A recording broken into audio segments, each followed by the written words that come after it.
जितना पोता पोती बेटा पोतो है हमारे जितना लोग वीडियो देखता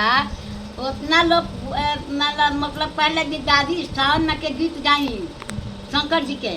ना तो कमलेट में माने लोग लिख के भेज देवेला तो हम यही से गा देता नहीं अपन रही लोग से समझत रही हमारा जन बुझाता तो हम कह के गा देता नहीं ठीक बा बुझाई तो पढ़ रहती तो ऐसा ही रहती कि कुछ आगे बढ़ रहती वही से सवाल न खलोग सुनो हमार बादशाह चढ़ल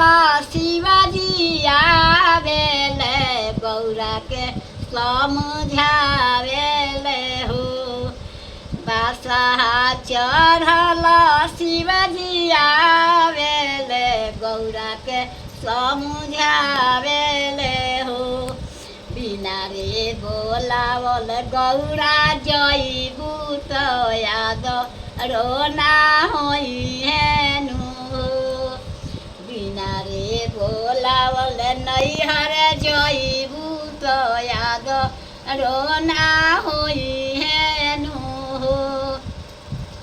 आतना बचन गौरा सुनली सुन हिना पावेली हो काख तर जातेली लुगरिया तो नैहर देश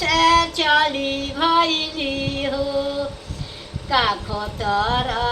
जातेली लुगरिया तो नैहर देश चली भैली हो ना चिन्हे माई ना बाप ना भाई भौजाई चिन्हे हो ना चिन्हे माई ना बाप ना भाई भौजाई चिन्हे हो दुआरा पर बैठल दशरथ